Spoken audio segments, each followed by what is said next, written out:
Alam niyo po kasi talaga, hindi po basta-basta ang pagiging Kristiyano. Ako na po magsasabi sa inyo, kung hindi lang po talaga kayo dedicated, maano po talaga, medyo dadaan po talaga tayo sa hirap. Bago ko po inabot ang magpo 40 years na paglilingkod, eh talaga pong marami kong iniwasan, marami po akong ginibak, marami po akong naging problema. Okay, alam niyo po, sa dalawang school bus na baptize kami sa Nueva Ecija, ako na lang po yata ang natitirang tumatayo na nagtuturo.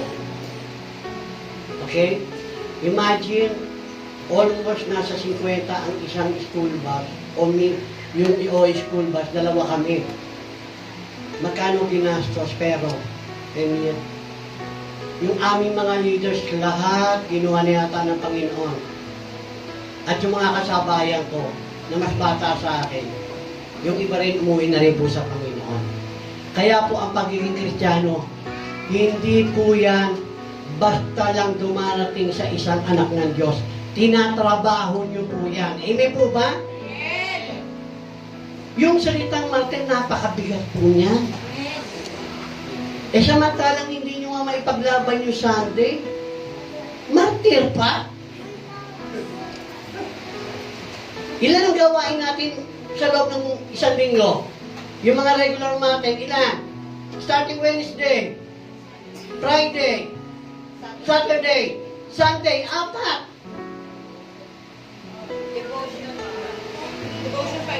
Oh, hindi pa yun ang martir. Ito po pinag-aaralan natin na to, napakalalim po nito.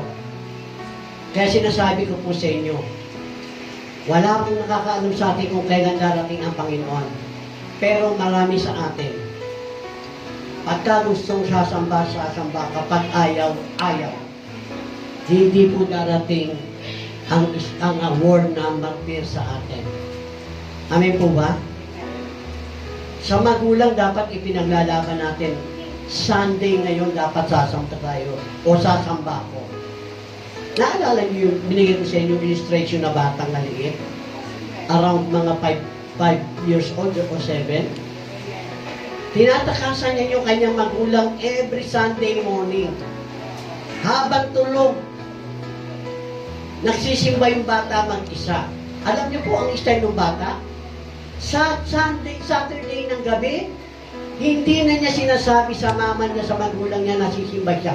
Siya na mismo kumukuha ng damit niya, itinatago niya. So, pag tinago, ano itsura nun sa umaga?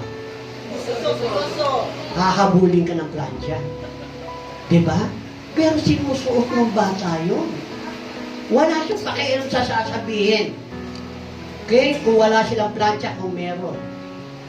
Pero ginagawa ng bata. Kaya yung last warning ng magulang sa bata, sabi ng mga magulang, kapag bukas nagsimba ka pa, papatayin ka na namin na magulang mo. Okay? Binigay na po yung pinaka-final warning. And then, nakita natin yung small word ng martir. Papatayin ka, magulang ko papatay sa'yo. Ano lang ang dahilan? Pagsimba. Dahil lang sa pagsimba. Ano sabi ng bata? Kung yaan ang gusto ninyo, mas mabuti yan sa akin. Kasi bata pa ako, makakasama ko na si Kristo. May po ba? May ganun po ba tayong May ganun tayong pangatwiran?